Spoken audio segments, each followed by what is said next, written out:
What makes a leader? What pulls us beyond what we thought was our best and into sustained greatness?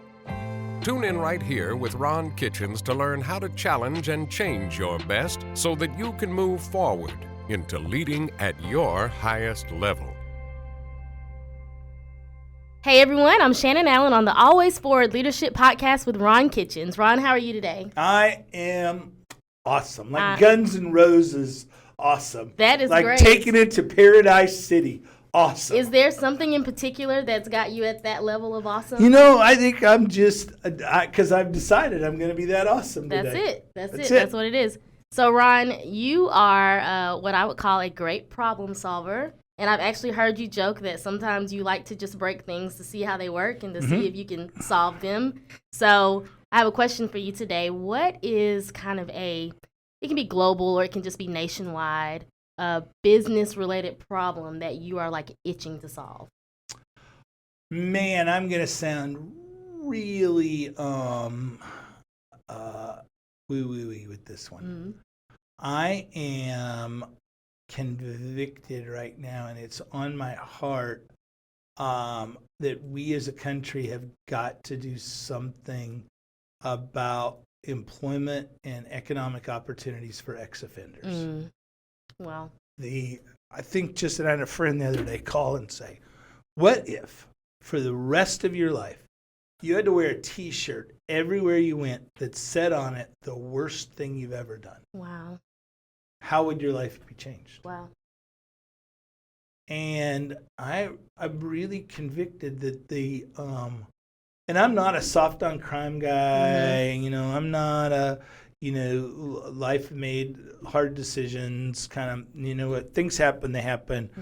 But I just see the friends who can't reopen restaurants because they don't have workers. Right. I see federal officials who are so asinine that they refuse to create a immigration policy that is fundamental to our nation's growth. I see recidivism rates skyrocket in places that don't have an easy path forward for people to reenter, and recidivism rates drop to almost nothing. Yeah. Where people are convinced that they can do better, and they make room for people who in most cases, not all cases, who in most cases T-shirt would look pretty similar to their T-shirt. Yeah. And so I think for the good of our nation, our communities, our companies, and those individuals, because we have to remember, most individuals are not axe murderers. Right. Most of the people in our jails sold an amount of pot that if you were in Michigan or Colorado or California today would be illegal. And let's get those people back in the workforce. Let's create a place for people. Let's reopen businesses and let's get back about our Judeo-Christian ethic of forgiveness and believing in the innate goodness of people. Yeah. There's something that you said reminded me of something that I always heard growing up in church of, when you have the young woman who it's found out that she got pregnant outside of wedlock and the church is in an uproar. And I remember one time our pastor just asking, well, what if your sins manifested as a physical thing? Like, what if you had to show what you did and, because with the woman, her belly swells and everybody knows what she's been up to. What if your sin was like that? At the same time that they're praying to Mary. Right, yeah. Dude, pot, kettle, right. Let me introduce you there. Exactly. So, I think that's a really powerful point of we are not defined by a mistake that we made or by something that we did in the past, So, yeah, I think that's really powerful. Yeah. So I'm really excited to get into the conversation that we're having today. If you are new to listening to this, you may notice that I'm a little bit of a sports fan. Yeah, I don't think I'm overboard. Maybe not. Maybe I am overboard when it comes to sports. I really love sports. And so today we're going to be talking about the greatness mentality. And the reason I brought up sports is because my favorite athlete of all time was and always probably will be Kobe Bryant. But he didn't play for Alabama. I know, and that's probably shocking that it's not an Alabama player who is my favorite athlete, but it is Kobe Bryant. Kobe Bryant actually, he was the doorway into me just loving all sports. He came into the league when I was 9 years old, and he had definitely the greatness mentality, and he called it the Mamba mentality. Mm-hmm. And so as I was thinking about all this, I kept thinking about Kobe Bryant, and I remembered one of my favorite quotes, and he said, when we are saying this cannot be accomplished, this cannot be done, then we are shortchanging ourselves. My brain, it cannot process failure. It will not process failure, because if I have to sit there and face myself and tell myself, you are a failure, I think that is almost worse than dying. And that's a greatness mentality, I think. That's a greatness mentality. Yeah, for sure. So I think my favorite Kobe quote, and I'll get it wrong, and it's the quote, and I think he might have already retired, mm-hmm. and was asked what his goals were in a game, and he said, I want you, when you're playing against me, to reconsider your life choices. Yes, yes. You know what? That's a guy who's thought that through. That is a great quote, and it's right up there with one of his shortest quotes, I think, which was just, greatness is just not for everyone. That's one of his quotes. So, Kobe had the greatness mentality, and I thought it would be pretty cool, to not discuss him, but just kind of bring him up in relation to what we're talking about today. And so I think there's a lot to be said of that mentality, that failure is not an option. And I think that sustaining greatness kind of requires that mentality that won't settle. Yeah. So what does a greatness mentality look like for business leaders? Great question. I think it is, Jim Collins would call it, in Good to Great, that would be a level 5 leader. So it's humble. Mm-hmm. When you look at level 5, those are humble leaders, mm-hmm. who are leading and making sure that, everybody under them or that they're leading is being taken care of and everybody's achieving greatness together. Mm-hmm. I think it's also a clarity of vision. Mm-hmm. That you know where you want to go, and you are telling the stories that get people to follow you. Mm-hmm. You can't order people to comply, but you can't compel them to be great. Right. And you've got to inspire them to be great. And I think so. Humble inspiration, which means you have to be a great communicator. Mm-hmm. To be a great leader. And then I think the other measure of great leadership is since we're using sports analogies, your coaching tree. Mm-hmm. Who are the leaders that you're then inspiring to go lead on their own, even if leading on their own means they'll be a competitor of yours? Absolutely. And I think that's one of the things that greatness is. I heard Tommy Lasorda, who's now passed away, Tommy Lasorda speak once about this idea of how he wanted to be remembered, and he said, I want 100 people to fight over carrying my casket. Mm. And that's a pretty good. Yeah, if I can get there, that would be a pretty good day for me. That's a pretty great legacy to have. And, you were talking about raising up leaders and not being afraid of them becoming your competitors. And I think the reason that is a greatness mentality is because the moment that someone you raised up becomes your competitor, that's a new challenge for you. You have to stay hungry. You have to keep pushing and going to make sure that they don't surpass you, So I think that's really cool. So what must leaders abandon in order to kind of cultivate a greatness mentality? I think abandon self, and by that usually comes from fear. Mm-hmm. So, there's no great leader who, I guess Gandhi and, there's some, the Pope and some other folks who are, so philanthropic that they don't worry about themselves and don't worry about where they're going to eat the next day. I'm not saying you abandon your family, you abandon yourself into that, but abandoning this idea that you have to be that your success is so tied, or the company's success, organization's success is so tied to yours that you can't imagine a world where the organization could thrive without you. Yeah. Wow. If if you got hit by a bus tomorrow and the organizational fails, it's not their fault, it's yours. Absolutely.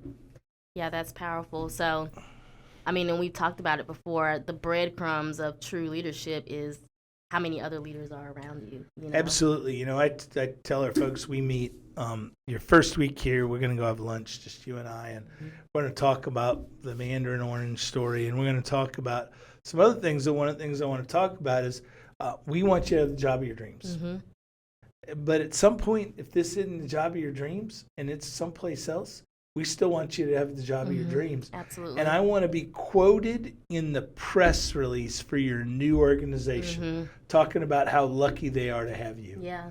That's what I think great level 5 leadership looks like. Absolutely. That you know that whatever the future looks like, you've got somebody that's got your back. It was a great example we saw now at this time a couple weeks ago at the press conference at the national championship game, where Saban kind of stops the press conference, grabs the two players who were speaking and said, no, let's make it really clear. These two players aren't judged by today's results. Yeah. Their success is, in my words, exponential to that. And to know somebody has your back like that, you'll go through fire for them. Absolutely, absolutely. And so, I kind of opened with that Kobe quote about failure not being an option. But, failure happens, right? How do great leaders use failure to propel themselves and to keep that greatness mentality? I think first you have to analyze why it happened. Did you fail because you failed to prepare? Right. So did you fail? Or did you just not win?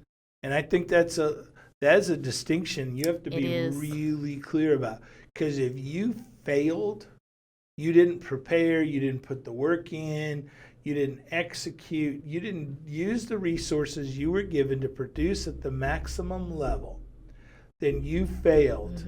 And that's a personal issue that you've got to address and figure out what's going on. Yeah. But if you just didn't win, then you've got to look and say, now what do we have to do? What are the resources we need? What are the things we have to bring to bear to change the outcome based on the resources that we have available?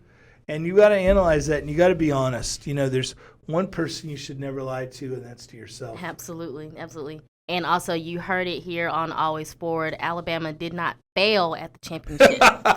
We just didn't win, okay? All right, I just want to make that really clear. So here is that reverse question. How do leaders with a greatness mentality handle success in a healthy way? Give it away.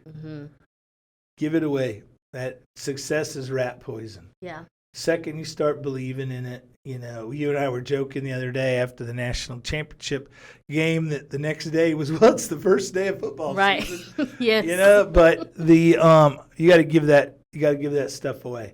Take time to celebrate it. Have a great meal. Our team knows that one of my things I'm searching for is what could be our industry's version of the end of the year thing. Right. At the end of the year in college football, you win, you get a ring. At the end of the year, if you're selling cars, there's a banquet and, you get a Rolex watch. Right. What is that culminating thing, that terminal moment that we can celebrate? And the reason that's important, because it lets you turn the clock. You go, okay, we did that. Right. Tomorrow, we're going to take a month off, and then spring training starts. And we got to start pitching pitchers and catchers report. Right. And the season's about to start again. So now we've weaved football, baseball, and basketball in. But we got to have those moments to go, boom, it was great. Let's all celebrate together. Let's acknowledge this point. Then give all that away, because now it's the next day. We have to start. It all starts again. Yeah, and I think that's good too, even when you lose. Having that moment where you can say, it's the end of the season, and now we get a fresh start. from a calendar standpoint, the difference between December 31st and January 1st is just the turn of a calendar. But there is no denying that there's this fresh feeling of, okay, I can start again on January 1st. You know, even if it's all just mental or whatever, I can start again, you know? You know, and for me, the January, February stuff is not very interesting. It's the first day of spring. For me, it feels like the really important day of the year. Yeah. And that's the day I usually really take the time to reflect. January is just blah. Spring is like, now's the time to come forward and blossom. Yeah. So. January flies by and February feels like it's like 60 days long for some reason. It's birthday month for me. That's so feel true. free, you know. Yeah. Feel free to wish me a happy birthday on February 12th. You've got a 23rd birthday coming up. Yeah. Awesome. So how do point leaders kind of teach and cultivate a greatness mentality in their teams? First thing is you got to show it. You look at great leaders. You know, the Jim Collins wrote a follow-up book to Good to Great and featured in it Stryker Corporation, and in particular John Brown, who was the chairman and CEO of Stryker through those early, really great, incredible, formative years. And, you know, John is truly a level 5 leader, but, you know, John did the work. He was there on the hard days. He never asked anybody to do what he wouldn't do.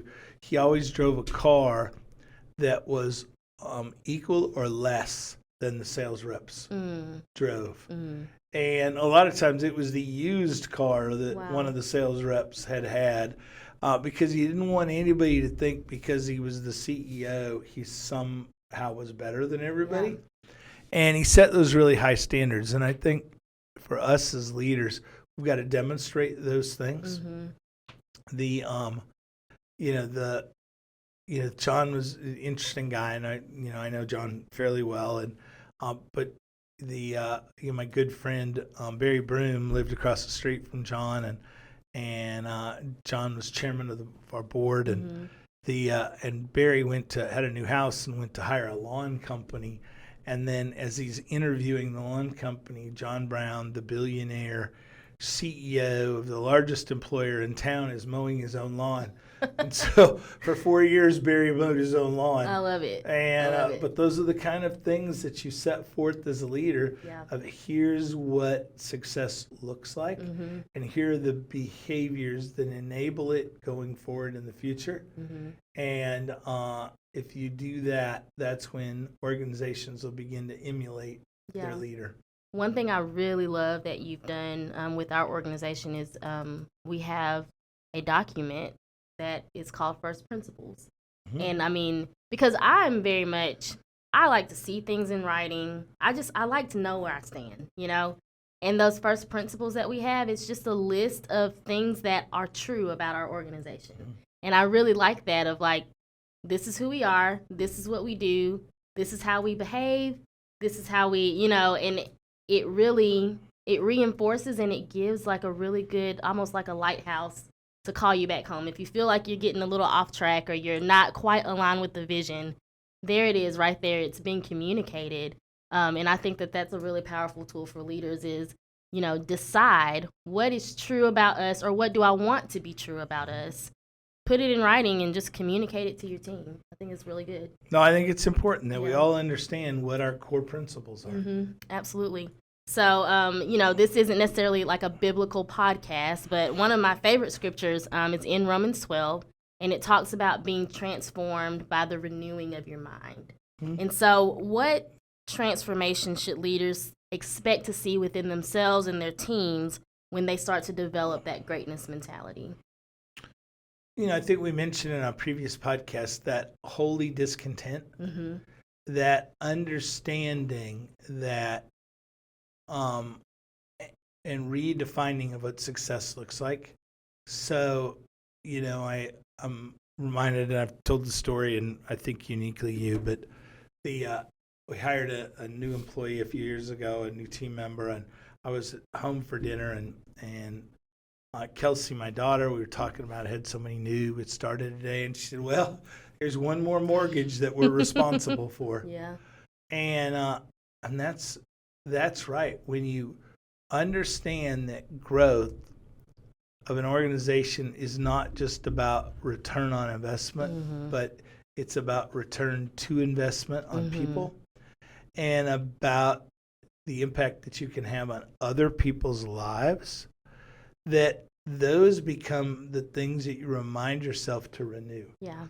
Because at the end of the year, a spreadsheet that shows a big number is a spreadsheet that shows a big number. Right.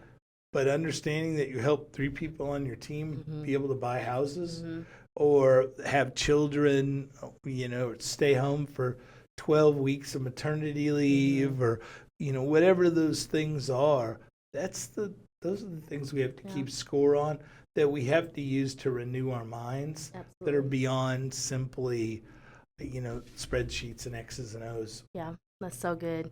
So I think that's a good spot for us to wrap up. Do you have any final thoughts to leave us with? I don't. It's one of those days, after you sprung Kobe on me, I'm thinking about how he was taken too young and what his life would have meant beyond athletics, and he'll be forever missed. Yeah, so. I mean, to retire and then turn around and win an Oscar is just like, who does that? I mean, it's just. I got my head set on a regional Emmy. Yeah. For spoken word. I don't know how you compete in those, but I see people that I think are doofuses that have that on their bios, and so I got to figure out how to get a regional Emmy. So anybody knows how I can do that. That way, John Legend and I, we both have Emmys. There we go. Yeah. That I can work on the GOT. But he doesn't have to know that yours was a regional Emmy. That I won it in Dog Patch. Yes. All right. There you go. All right. We'll see y'all next week. Have a great week. Thanks for joining us. If today's conversation has ignited greatness in you, take your next step and visit ronkitchens.com to gain more inspiration and to connect with Ron. You can also tweet Ron at Ron Kitchens. Until next time, keep moving, always forward.